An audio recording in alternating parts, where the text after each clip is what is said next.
Assalamualaikum warahmatullahi wabarakatuh. Perkenalkan, nama saya Cindy Rahayu Aulin dengan NPM A1G019081 dari kelas 5C.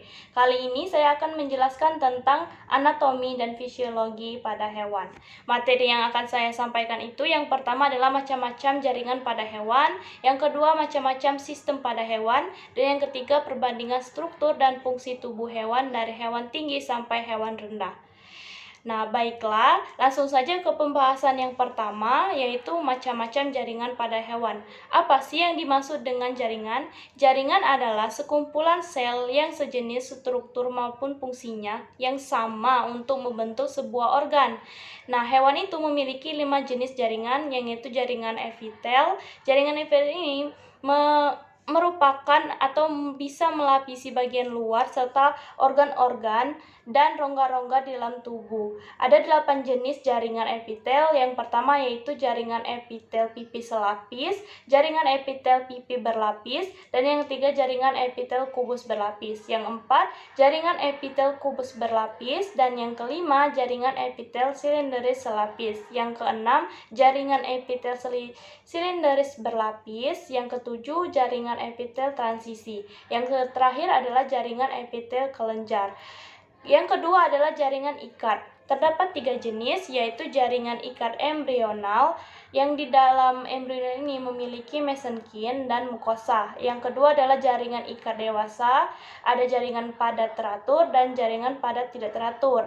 Yang ketiga adalah kartilago atau tulang rawan, yang memiliki 3 jenis, yaitu kartilago hilain, kartilago elastis, dan kartilago fibrosa. Yang ketiga adalah jaringan penyokong. Jaringan penyokong ini memiliki 5 jenis, yaitu jaringan pengikat, jaringan ikat longgar, jaringan ikat padat, jaringan ikat tulang rawan, jaringan ikat tulang, jaringan darah, dan yang terakhir adalah jaringan limpa atau getah bening. Yang keempat adalah jaringan otot.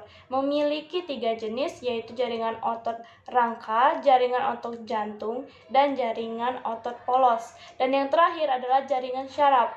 Nah, jaringan syaraf ini berfungsi untuk menghantarkan impuls atau rangsangan dan terdiri dari sel-sel saraf atau neuron. Di dalam jaringan ini terdapat sel glian yang berfungsi sebagai penyokong dan menyatukan jaringan pada syaraf.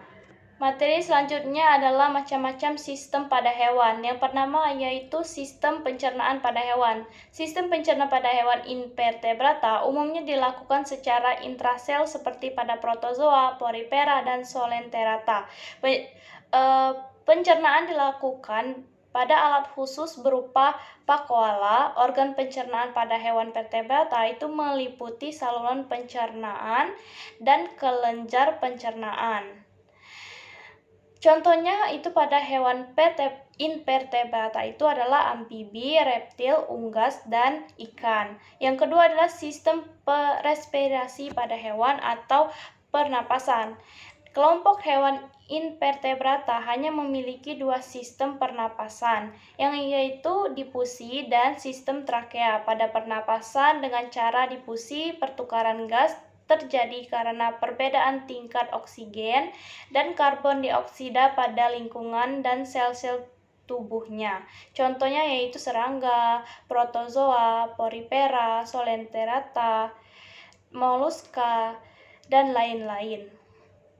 Pada hewan vertebrata ada 2 jenis sistem pernapasan. Yang pertama adalah pernapasan dengan menggunakan insang yang banyak terdapat pada ikan. Yang kedua, pernapasan yang dilakukan dengan menggunakan paru-paru seperti yang dimiliki oleh mamalia, burung, dan amfibi serta ikan.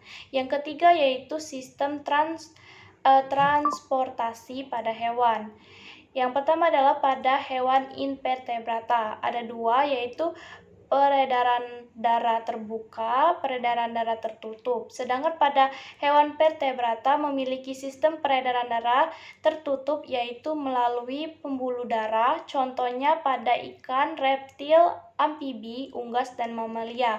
Yang keempat adalah sistem saraf pada hewan.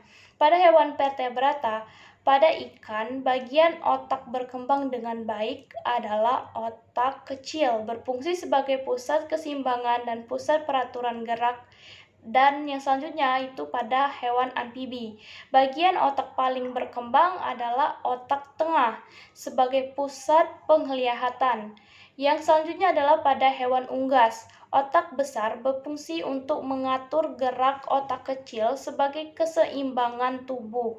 Dan yang selanjutnya adalah hewan invertebrata. Pada protozoa itu mempunyai sistem fibril berfungsi mengatur gerak bulu getar. Pada cacing tanah, sistem sarafnya itu berbentuk seperti tangga tali disebut ganglion. Cacing pipih memiliki sistem saraf ganglia. Moluska, sistem sarafnya mengelilingi esofagus dengan serabut saraf yang menyebar. Yang kelima adalah sistem gerak pada hewan. Nah, yang pertama itu adalah hewan invertebrata. Porifera memiliki alat gerak berupa flagel dan tidak memiliki sistem gerak.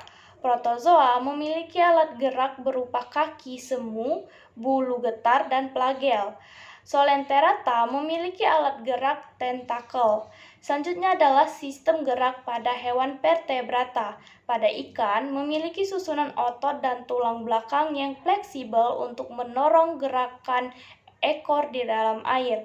Sedangkan untuk hewan burung atau seperti unggas-unggasan itu bergerak menggunakan sayap. Pada reptil menggunakan otot sebagai alat gerak aktif, memiliki tulang endoskeleton di mana alat geraknya ada dua, yaitu gerak aktif dan gerak pasif. Sedangkan pada hewan mamalia itu sama seperti reptil tadi yang memiliki dua alat gerak. Nah, materi yang terakhir adalah perbandingan struktur serta fungsi tubuh hewan pada hewan tingkat rendah sampai tingkat tinggi. Di mana